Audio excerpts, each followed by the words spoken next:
Eccoci, ci siamo, qualche minuto organizzativo l'abbiamo rubato. Adesso assisterete a un'esperienza speciale, di una scuola speciale, perché è una scuola speciale, lo so. E lascerò la parola adesso a Irene Bianchi, coach della Società Nazionale di Debate, che è il nostro partner scientifico insieme alla rete We Debate. Siamo davvero onorati e privilegiati di avervi al nostro fianco e vedervi in azione è veramente un privilegio. Faremo una prima sessione appunto di live debate e poi faremo un post dibattito per analizzare quello che in qualche modo è avvenuto e ragionare insieme. E avete l'occasione unica di avere a disposizione il presidente della società di debate, Matteo Giangrande, dei top nel campo del debate, quindi approfittate poi per dubbi, domande, tutto quello che vi viene in mente, il momento è adesso. Allora Irene, cosa succederà? Di che cosa parleremo e chi sono questi ragazzi di quale scuola speciale? Grazie Enrica, questi sono i ragazzi del Polo Liceale Mattioli di Vasto, a scuola abruzzese. Oggi assisteremo ad un live debate, quindi che cosa vuol dire? Che i nostri ragazzi saranno chiamati a confrontarsi intorno ad una mozione discussa in lingua inglese, e la mozione è "This House proposes a world in which the singularity is reached". Scopriremo grazie a loro che cosa si intende con singularity, quindi li sentiremo dibattere. Abbiamo una squadra pro, abbiamo una squadra contro, ci saranno degli interventi, i ragazzi potranno anche confutare, fare delle domande gli uni agli altri nel corso del dibattito, quindi in base a come evolveranno le argomentazioni e le confutazioni scopriremo come verrà gestita la questione, che è piuttosto delicata e controversa. Io stessa non saprei dare una risposta in termini efficaci, quindi questo è quanto. E diciamo che il dibattito serve proprio a questo, no? Ad avere la possibilità di due squadre che ci dicono due specchi, insomma, della stessa medaglia. Inizierei di qua, giusto? Sì. In bocca al lupo ragazzi e grazie. A voi.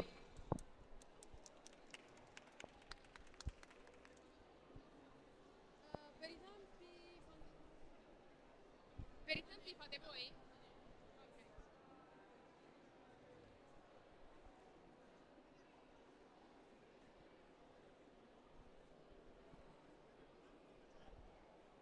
Sì, no, era per sapere, cioè, se iniziate voi quando inizio io a parlare, perfetto. Ladies and gentlemen, I'm Annelisse Stancila, I'm the first speaker of the proposition team, and I'm here to argue in favor of the following motion. This House believes that prefers a world where singularity is reached.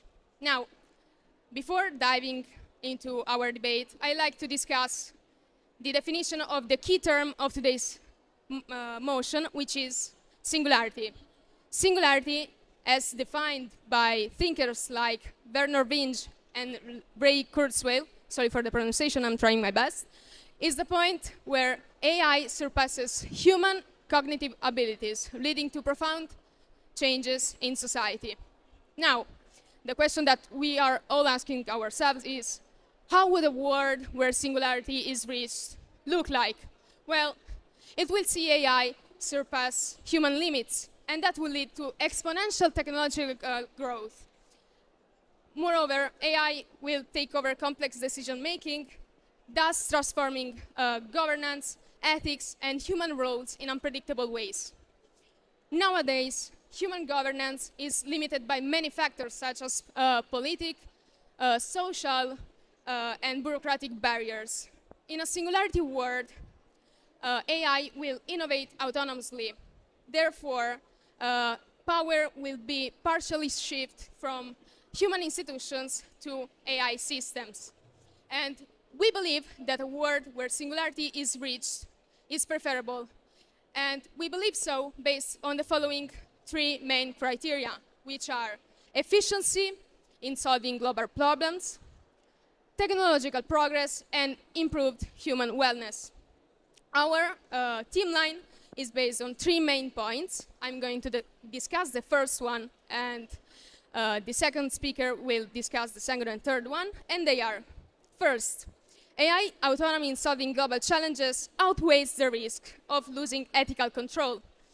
Second, the tangible benefits of AI progress are way more important than speculative risks. And the third, is that AI enhances rather than replaces human creativity and governance.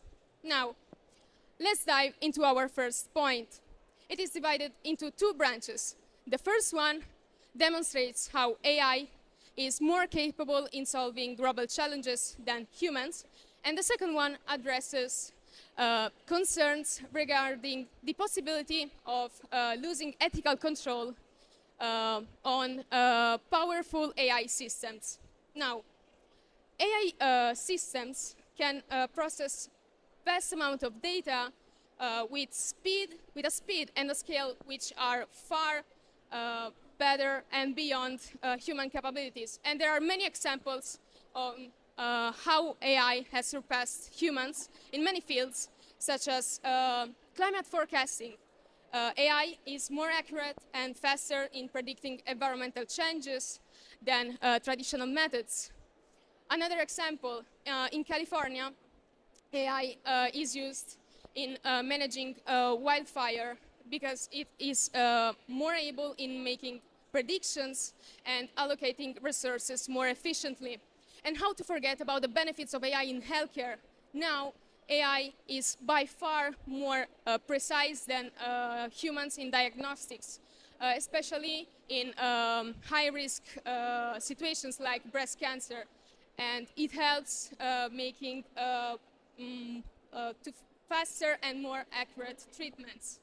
Now, we have already seen how AI's objectivity and sharp decision-making are vital in situations where human biases could lead to slower and inaccurate responses.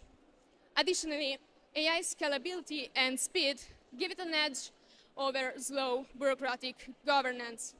And we have seen this with the COVID-19 because AI has helped in the process of developing the COVID-19 vaccine, optimizing resource distribution far more efficiently than any human could.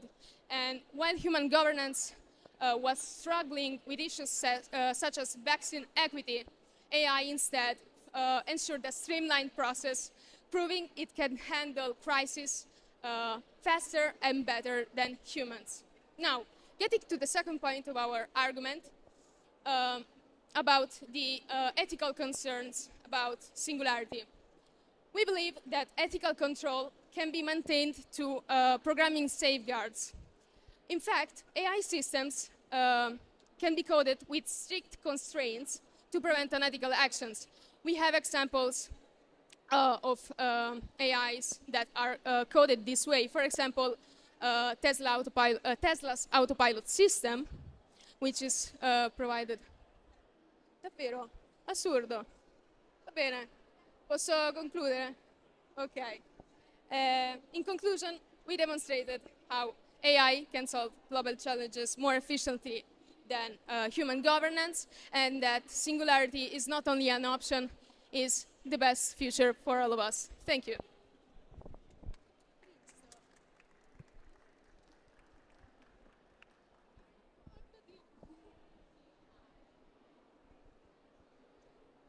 Così, ok. Esteemed audience, I'm Laura D'Annunzio, and I'm the first speaker of the opposition team.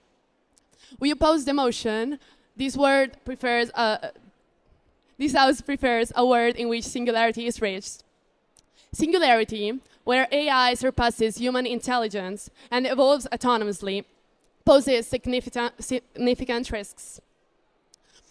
We believe that human decision-making cannot be replaced by AI. Furthermore, autonomy of AI could lead to catastrophic outcomes that diverge from human values. I'm going to explain our three main points. First, preserving human control. Second, inadequacy of regulation. And third, preserving human creativity. But first, let's refute the proposition claims. Firstly, they said that AI's data processing gives it an advantage over human governance. AI models actually are based on historical data, that often fail when faced with anomalies. Secondly, they stated that objectivity makes it better for decision making. We believe that AI is not free from bias. So, it struggles with ambiguous cases in which human intuition is vital and indispensable. Thirdly, they argued that AI's scalability and speed make it superior. We definitely believe that speed doesn't equal ethical decision making. An example, during COVID-19, AI helped develop vaccines quickly, but failed to address equitable distribution. Fourthly, they say that ethical control is possible through safeguards. In real-world applications, ethical control often fails. The two examples they gave, the one of Tesla, which is an autopilot that has been involved in accidents where it couldn't make actual ethical decisions. An AI like Waymo may follow rules, but cannot enter moral dilemmas. Finally, they said that regulatory frameworks ensure ethical development. We know that regulation, like the EU AI Act, actually lag far behind AI's rapid evolution. Safeguards help, but cannot eliminate existential risks. Let's move on to our first argument, preserving human control over decision making. We know that AI relies only on data and algorithms, lacking the human values and emotion nuance. AI cannot interpret complex emotion, like empathy, that we believe is irreplaceable. But let's talk about the actual risks that are catastrophic, because AI might misinterpret goals, leading to disastrous consequences. An example is the Bostrom theory about the paperclip maximizer. The paperclip maximizer is an AI whose only task is to produce as much paperclip as possible. So, following this task, this AI will realize that human beings are actually an obstacle. First, because they can turn it off in any moment. And second, because their body is full of atoms that are actually useful to produce more paperclips. So, in this AI's goal, there will be a world in which humans cannot exist. But even the world itself cannot exist, because the world is full of resources to produce more paperclips like this. In conclusion, we think that risks far outweigh speculative benefits. While AI can assist in solving global challenges, it cannot replace the depth of human ethical reasoning. Therefore, we definitely oppose the motion. A world without singularity, where humans retain control, is preferable. Thanks for attention.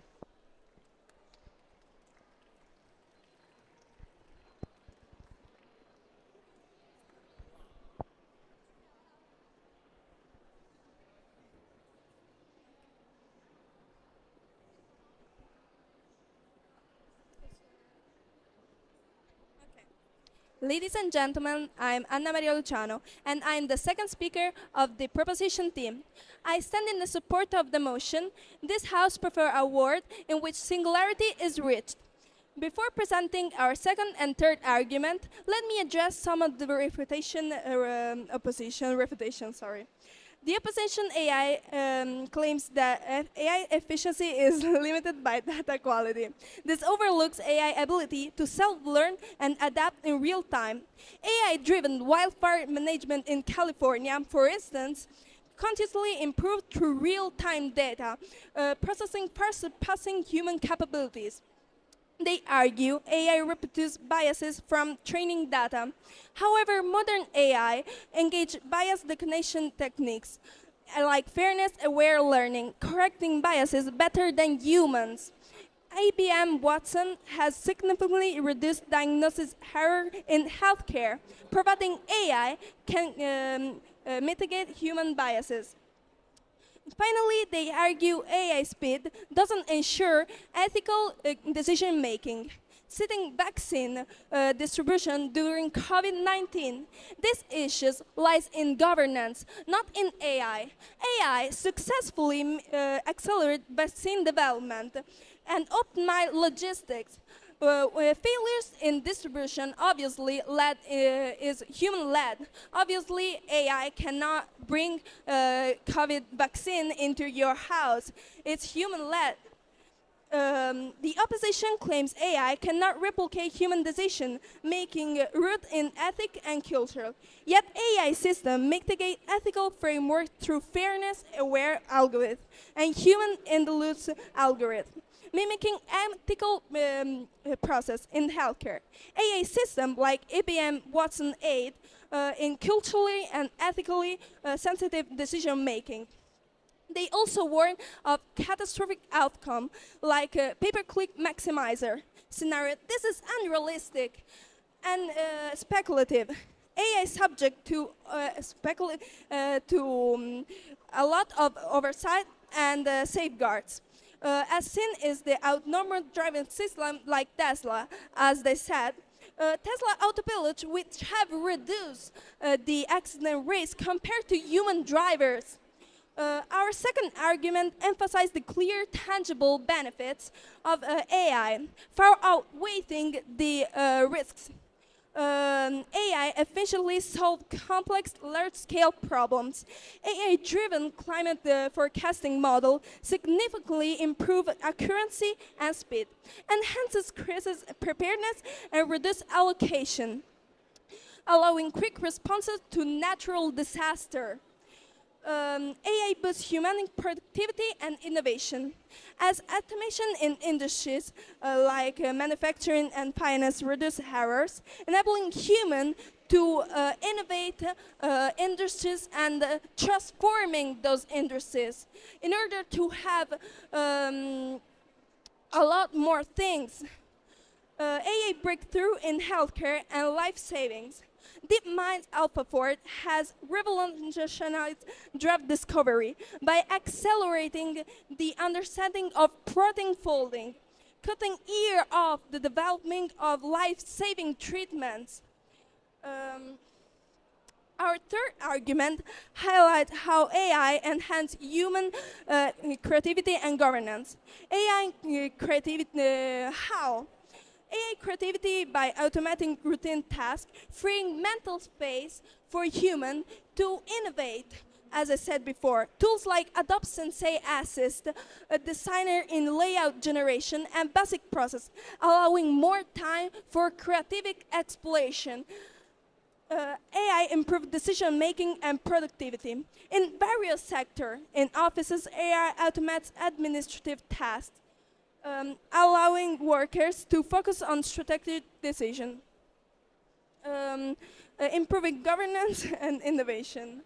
AI revolutionized healthcare. AI-powered diagnostic tool significantly reduce errors and personalized treatment.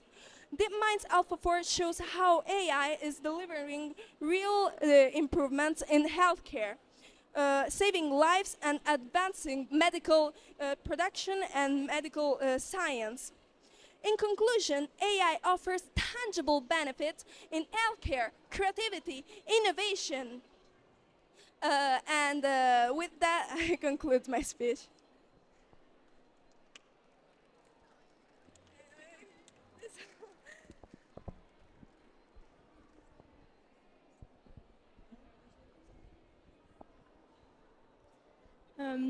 Ladies and gentlemen, I am the second speaker of opposition team, and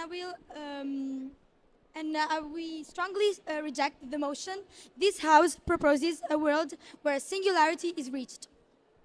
I will firstly talk about the proposition's framing, and then I'll talk about the second and the third point. About the proposition's framing, they overlooked AI's limitation.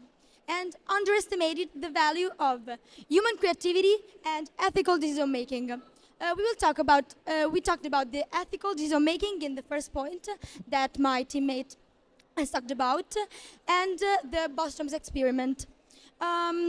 We enlightened in the opposition framework a lack of context. In fact, proposition said that AI can simulate ethics through algorithm. We say that this is not always true because it is limited by predefined data and it cannot adapt to evolving ethical dilemmas. That's why it is crucial to have a human oversight over AI. Next, we can say that the proposition team has underestimated the importance of emotional intelligence. They described emotional intelligence as a bias, but empathy is essential, first of all, in those fields, like, for example, the healthcare, and, for example, doctors, when they have to tell a patient that a loved one has death. AI cannot make the same work. They cannot have the same sensibility to do that. Then they talked about efficiency and the ability to handle anomalies. So efficiency is not always the key and the focus of AI. In fact, artificial intelligence often fails in handling anomalies. Okay, I will talk about the second and the third point. And the keywords for these two are risks and creativity. The second one talks about risks and the outweigh of the speculative benefits.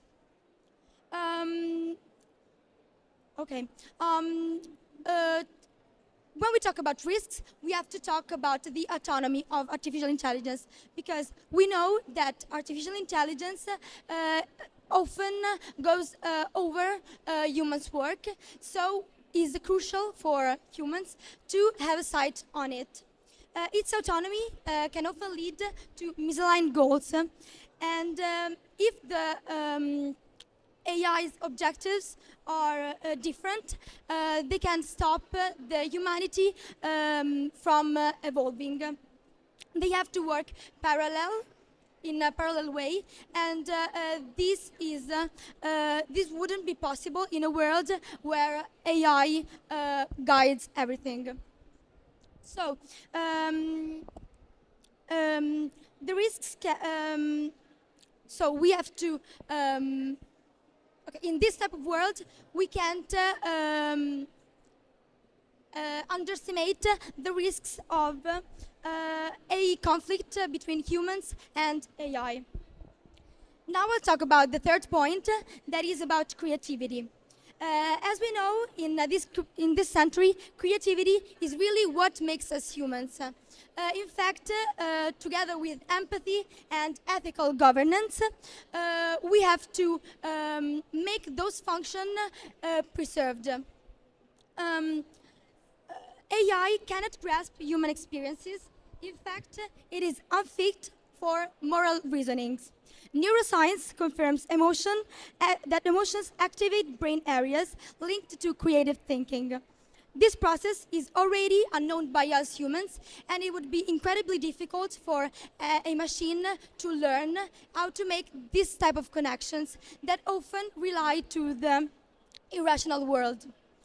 We thought about an example, that is the Harlem Renaissance, based on cultural and emotional factors. In fact, it's important for us humans to preserve the creativity and ethical governance that for the past years has shaped our world. Thank you.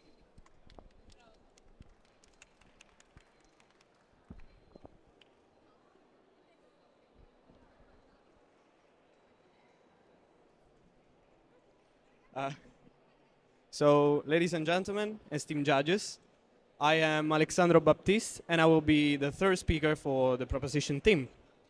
As the third speaker for the prop team, I will respond to the opposition's refutations. I will criticize their second and third arguments, and then I will recap our strategy. So first thing first, let's go with responding to the opposition's refutations. So the opposition argues that AI's effectiveness is limited by data quality and unpredictability, but they ignore AI's real-time adaptability. AI learns and improves continuously, outperforming human methods in fields such as climate forecasting, for example, or wildfire management. So let's take, for example, in California, AI-driven models outperformed traditional human methods in wildfire management.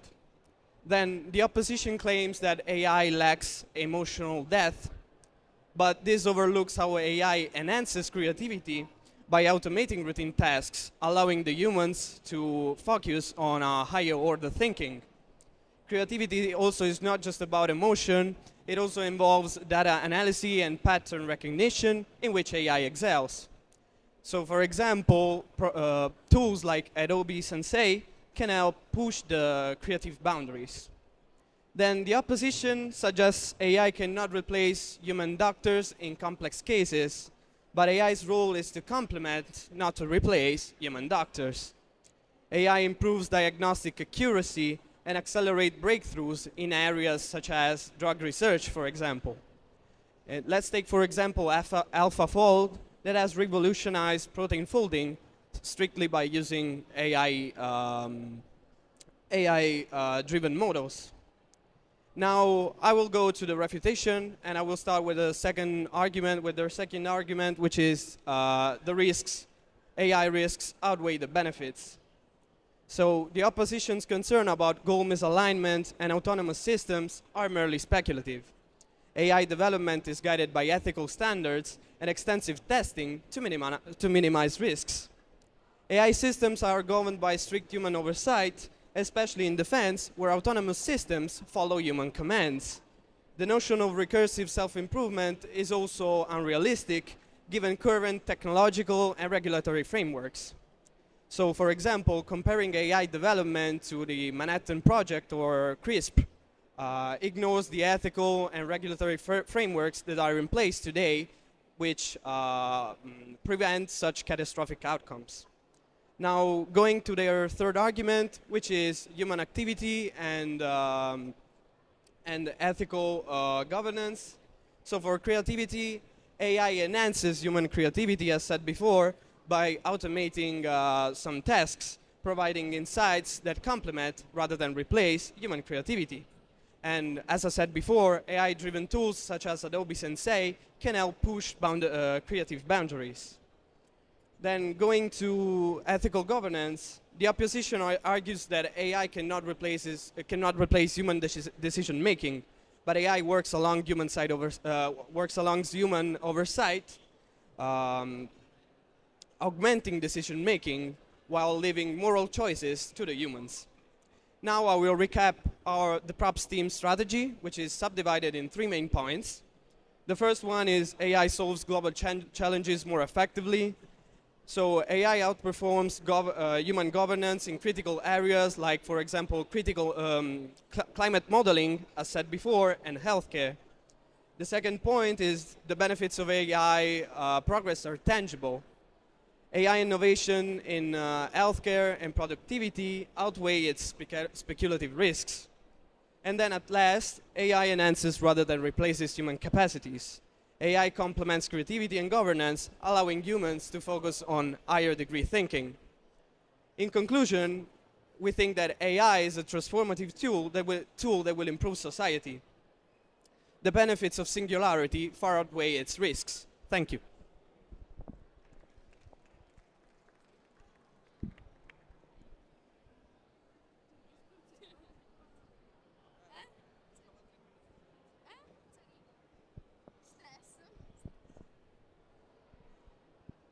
Okay. So So, ladies and gentlemen, I'm Hiba Nadir, and as the third speaker of the opposition team, I will refute the propositions, arguments, and rebuttals about singularity, and I will also analyze all their points, criticize them, and then give a final summary about our points. So, the risks of AI surpassing human intelligence far outweigh the benefits they propose. Let's start from the fact that proposition team minimize the risk of goal misalignment, claiming that testing and ethical prioritization will prevent negative outcomes. This is actually overly optimistic. AI systems trained on data often fail in unpredictable situations. In healthcare, AI misclassification under novel condition have led to harmful outcomes, demonstrating that even rigorously tested AI can go off track in unpredictable and real-world applications. As AI gains autonomy, it will encounter scenarios beyond pre-programmed safeguards, leading to objectives that may conflict with human well-being. The paperclip maximizer, as the first speaker has explained, highlights how AI could optimize for harmful goals, even unintentionally. The proposition suggests that autonomous system will remain under human control, but real-world examples like autonomous drones have made so many targeting errors, show that human oversight is often too slow, especially in high-pressure environment like military operations. Delegating life and death decision to AI poses serious risk to global security, especially when human intervention may come too late. The proposition downplays recursive self-improvement, calling it speculative. However, this risk is central in singularity. Even if this risk is not immediate, is integral to the long-term concerns of AI development. Ignoring it undermines the core premise of singularity. The proposition argues that AI enhances creativity by automating tasks. We actually believe that the essence of true creativity is emotional depth, cultural context, personal experience, which AI actually lacks. AI may assist in technical tasks, but it cannot replace human experience and innovation in art and literature, while the emotional intelligence plays a critical role. We believe that true creativity thrives on emotional engagement and cultural immersion. The proposition claims that AI improves governance, yet AI systems like predictive policing have reinforced social biases disproportionately, targeting minority communities. Flawed data and biased algorithms make AI governance system a threat to social equity, and human oversight often fails to correct these deep-rooted biases. The proposition's vision of singularity is actually overly optimistic, overlooking significant risks, from goal misalignment to autonomous system, recursive self-improvement, and the irreplaceable nature of human creativity.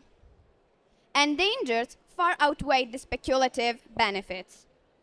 We have shown so many points, like how AI can still fail in unpredictable situations and real-world situations, posing existential risks. We have seen how human oversight in military application is often too slow. The risk of AI evolving beyond control is integral to the debate, and how AI lacks the emotional depth required for true creativity and ethical decision-making. For this point, we strongly oppose the motion. Thank you.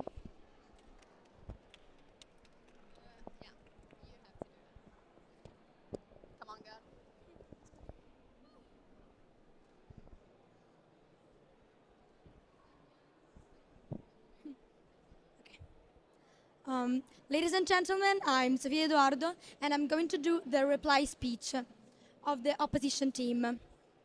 I'll show how our team has successfully shown why the motion is clearly not desirable. Let's break down the 3 key points of clash in this debate and why we've won each of them. The 3 main words of these points of clash are human ethics and emotion. The second is about risks, and the third is about creativity. First of all, about human ethics and emotion, we clearly stated that AI cannot replicate the same emotional depth as humans, and for that is important that humans still have their own part in governance and decision making. Ethical safeguards are insufficient. In fact, regulatory frameworks like the AI Act are not enough to stop AI to gain too much autonomy. Then we can talk about the risks on autonomy, as I already said. They downplayed the risks, but we showed in the second point the risks of misalignment. So we stated that human and machines have to work in a parallel way so that machines help humans to improve and to progress, but not the opposite. So the humans still have their own place in the world.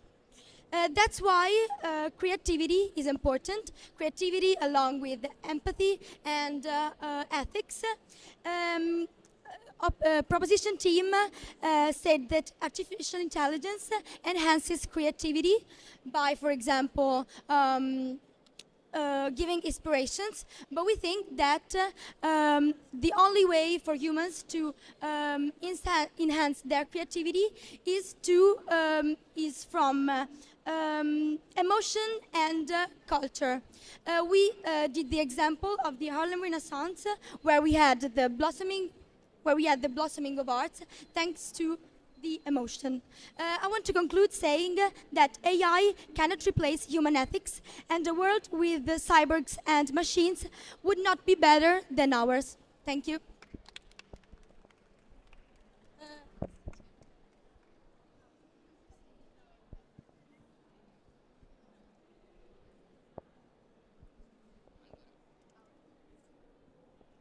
Okay.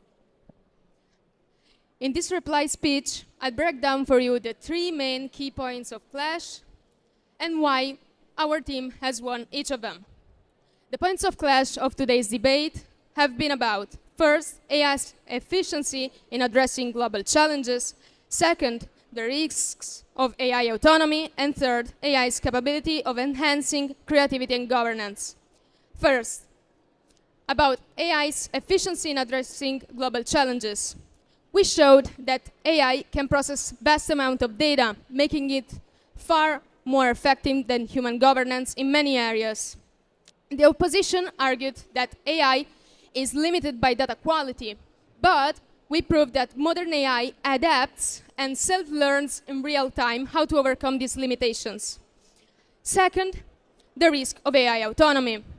The opposition only focused on speculative risks like goal misalignment and catastrophic scenarios. While they are reasonable concerns, of course, we demonstrated that these are only theoretical and not grounded in current AI development. We pointed out how regulatory frameworks like the EU AI Act and continuous human oversight can significantly mitigate these risks. Moreover, even if there could be some negative consequences related to AI development, the benefits that AI can give to all fields far outweigh these speculative dangers. Third, AI enhances creativity and governance. The opposition claimed that AI lacks emotional depth, thus it cannot be creative, but by saying that, they completely missed out our point, because we didn't try to demonstrate that AI can be creative on its own, but rather we showed that it complements human creativity and governance by automating repetitive tasks, i.e. that AI doesn't replace humans.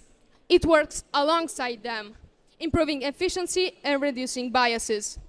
In conclusion, our team has clearly won this debate by proving that AI's efficiency in solving global challenges far outweighs human capabilities, then its benefits outweigh speculative risks, and that it enhances human creativity rather than replacing it. Thank you.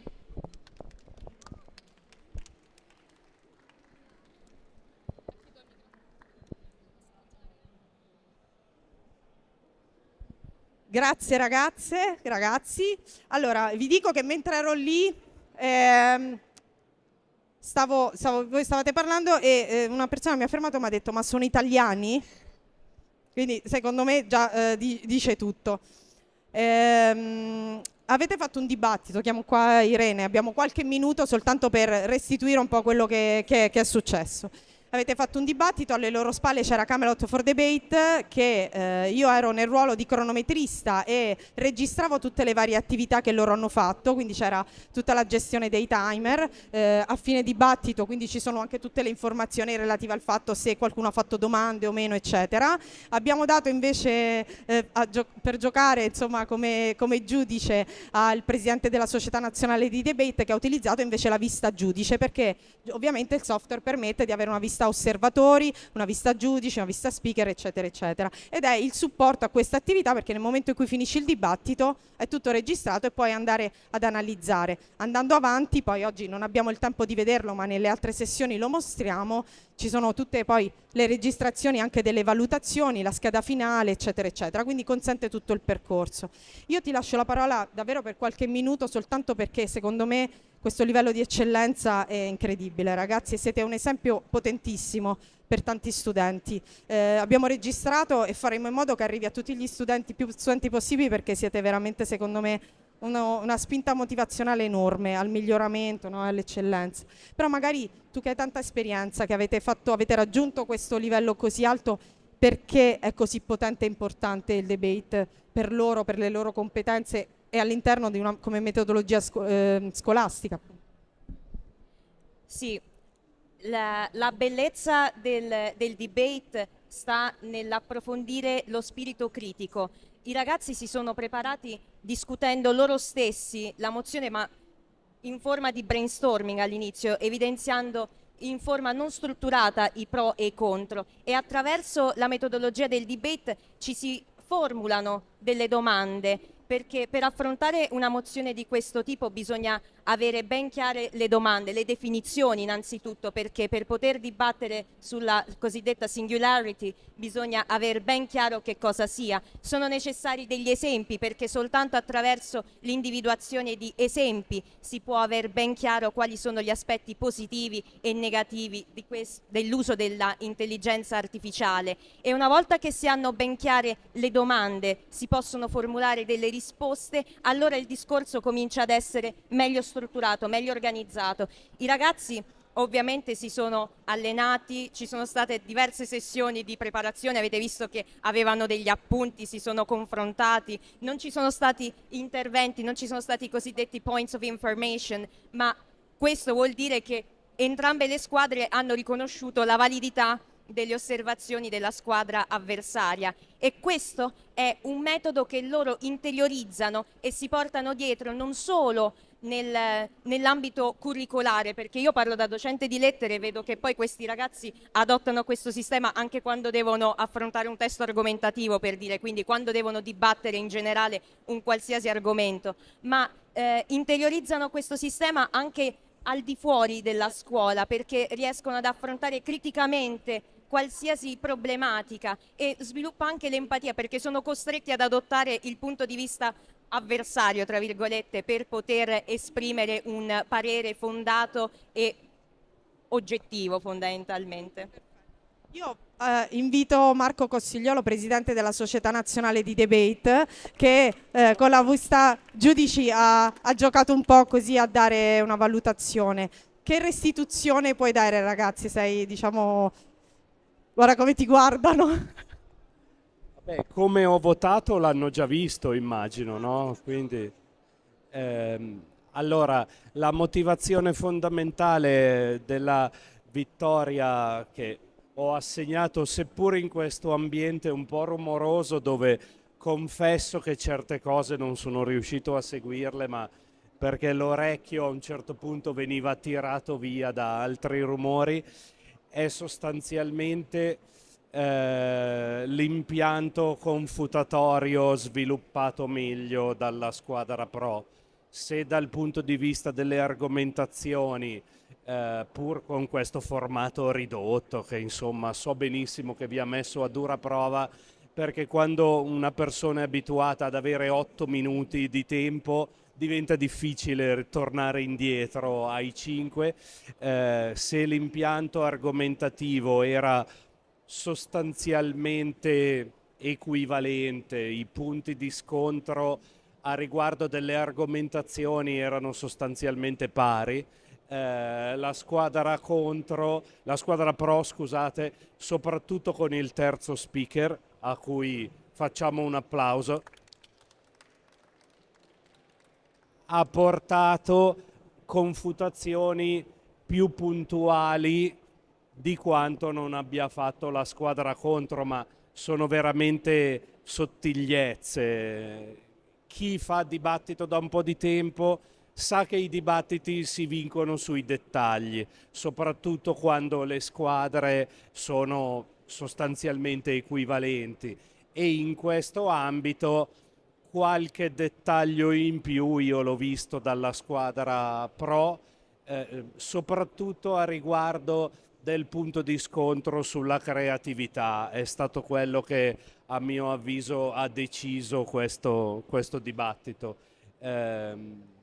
Seppur, aggiungo solo un altro piccolo commento, seppur io personalmente sia drasticamente scettico sull'utilizzo dell'intelligenza artificiale, ma questo lo dico semplicemente per dire che il ruolo del giudice è quello di spogliarsi dalle proprie convinzioni personali, qualsiasi esse siano, e ascoltare quello che avviene nel dibattito. Non si giudica un dibattito per come potrebbe essere, si giudica un dibattito per quello che è e per quello che è stato. Grazie.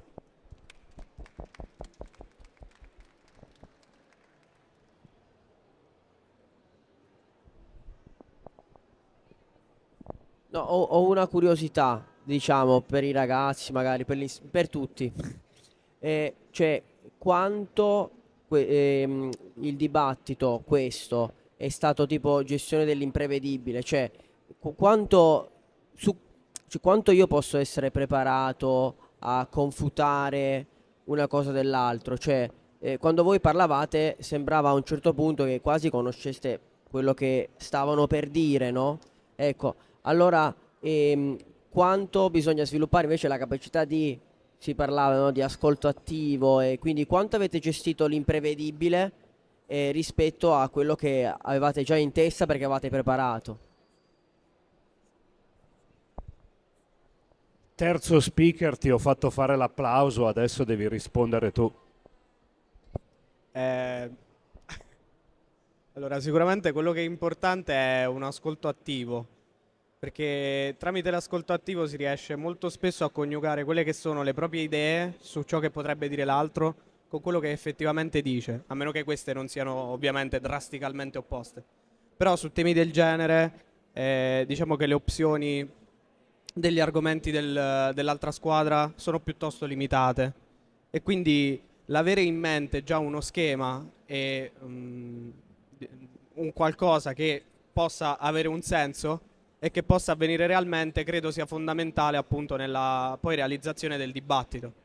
Ovviamente da terzo speaker molto fa l'improvvisazione, quasi il 100% è improvvisazione, e soprattutto molto fa la struttura, perché ritengo che bisogna strutturare in maniera molto, molto schematica quelli che sono tutti i punti di scontro del dibattito, analizzare tutte quelle che sono le confutazioni dell'altra squadra, rispondere agli argomenti e sì, quindi sostanzialmente ascoltando attivamente e poi ovviamente con la pratica si prende la mano a schematizzarsi e a schematizzare il dibattito.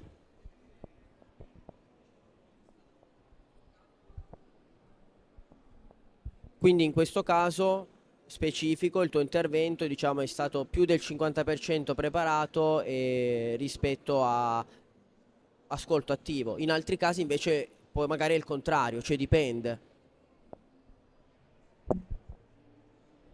Ovviamente dipende dalla forma del dibattito, perché esistono logicamente due forme di dibattito, ovvero il preparato e l'impromptu.